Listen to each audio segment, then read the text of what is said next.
Have you been trying to figure out how to feel more creative, motivated, and positive in general? In this video, we are going to talk about 3 things that are essential to figuring those out. Keep watching. Jesse, I can't tell if you're.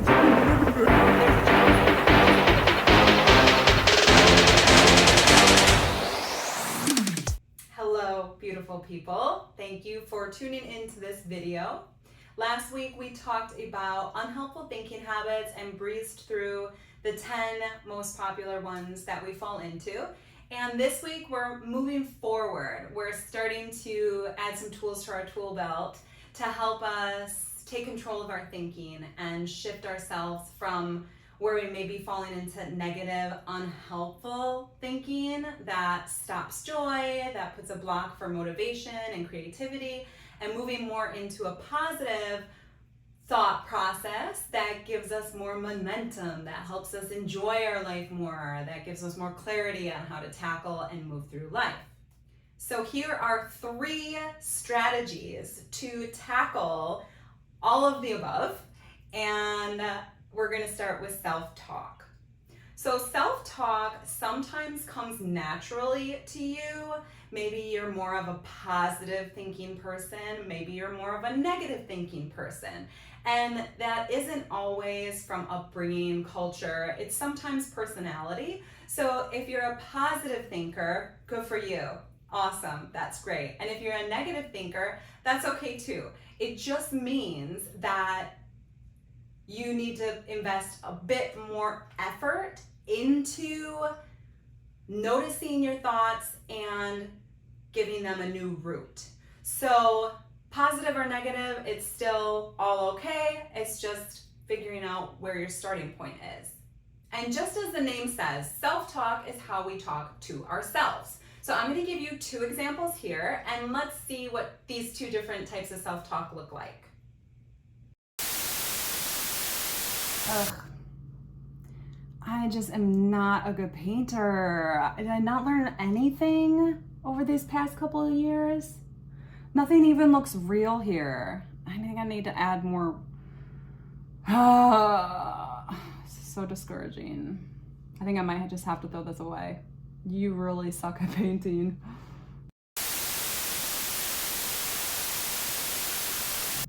Oh wow, Jess. You're really creative. I really like the colors you chose. I like that you were open to inspiration in different ways. And you know what? Everything doesn't have to look like what you expect it to. I love how non-judgmental you were. I think this is really cool. I cannot wait to see what you do with it. You're so creative. Awesome. So in the first one, it's super defeating. It's really kind of depressing, and I'm not even gonna like that when it's done. It's not gonna be a success because I don't even like what I created. I didn't give myself the opportunity to embrace without judgment what was gonna happen, and it didn't help me feel any better or happier. But in the second example, I was open to whatever I created in a way that was non-judgmental, and I wasn't having an expectation, and I was talking to myself in a way where I was supported, I was embraced, I was accepted, and I wasn't judged. So that's how we need to pay attention to our own thought processes. And what are a couple ways that we can do this? Well, one is it's actually more helpful if we talk to ourselves in the third person. Instead of saying, I'm so fun, saying, Jesse, you're so fun. Actually talking to yourself in the third person. I know it might seem a little weird, but you're not crazy. It's really how our brain receives information and words and thoughts in the most positive way. So you can talk to yourself in the third person in your self-talk to have it be more effective. And being calm and patient and soft-spoken to yourself, forgiving, non-judgmental, not punishing yourself for if you didn't think something that you wanted to think, not punishing yourself, and also using validating statements to yourself in your head or out loud to acknowledge how you're feeling.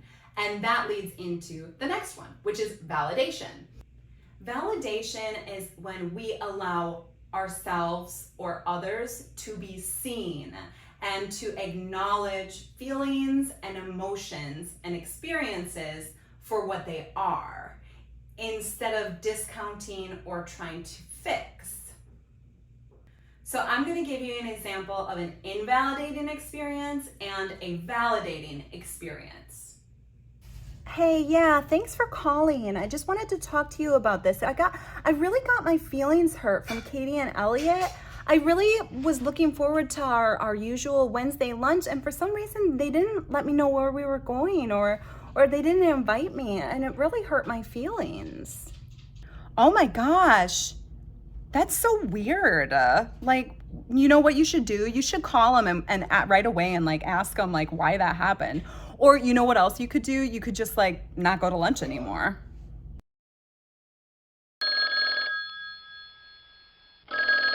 I really was looking forward to our usual Wednesday lunch, and for some reason they didn't let me know where we were going, or they didn't invite me, and it really hurt my feelings. Oh man. I'm sorry that happened. I can understand that would really hurt your feelings. It doesn't feel good. It makes sense you feel disappointed because that's kind of like a hurtful thing to have happen.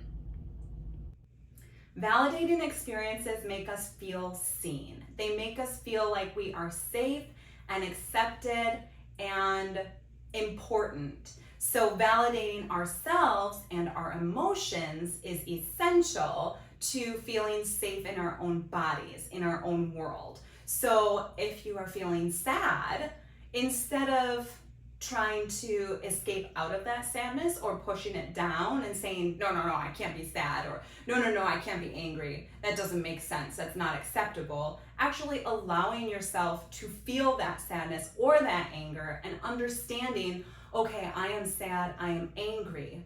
It makes sense why I would be sad or angry, and then feeling into understanding where that sadness or that anger came from and allowing yourself to feel it so that you can process it and let it go. Validating statements sound like, I can understand why you were upset because that situation was hard, or you did the best you could with the situation you were in.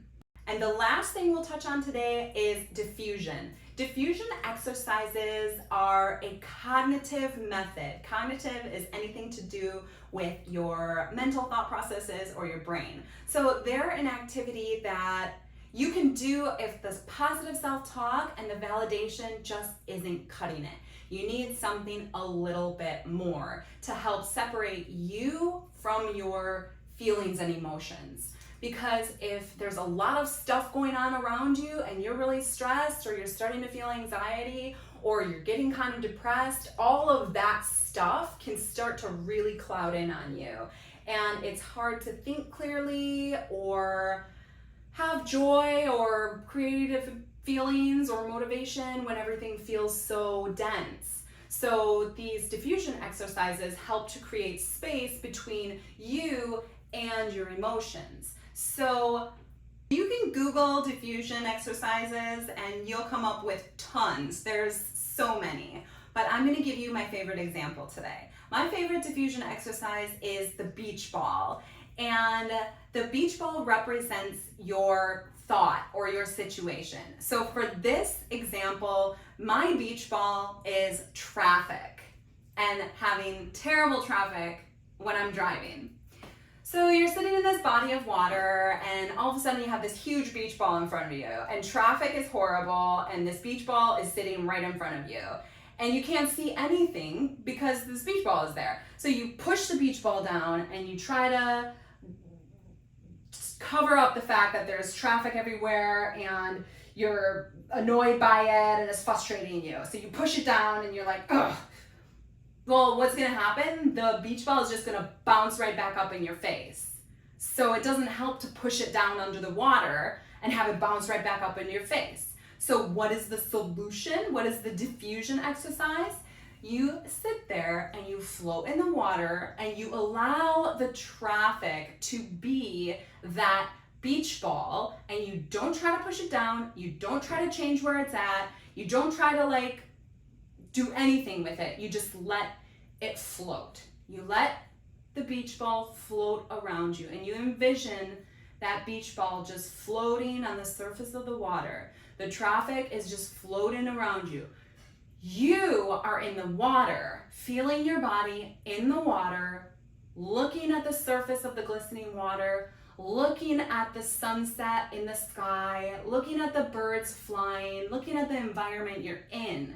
And your issue, your problem, the traffic is not bouncing in front of your face. You're not trying to mess with the beach ball, kick it away. You're literally just letting the beach ball float around you wherever it decides to go. So that's an example of a diffusion exercise. And they're usually some type of imagery, guided visualization that allows you to take your thought or your emotion and put it to the side. And then you are there and your thought or your emotion is there. So then you have that space to be able to get back into your body, get back into your mental state where there's not everything pressing right on you. You kind of have this space where you can just be in your life without those pressing situations or emotions or feelings. So those are my 3 favorite strategies for tackling unhelpful thinking habits, spiraling, negative self-talk, all just understanding how to do these things and then what they feel like when you do them, and slowly making them more your default. And as with everything, it's not just a quick fix, but it's habits. So I hope you enjoyed those 3 skills. We're kind of moving on from planting the seed of noticing where we may be introducing negativity into our thought processes and moving forward into how we can actually tackle that and how we can start paving new roads for empowering, motivating, exciting, joyful thoughts and lifestyles. So thank you again for tuning into this video, and I can't wait to talk to you next week. Bye! I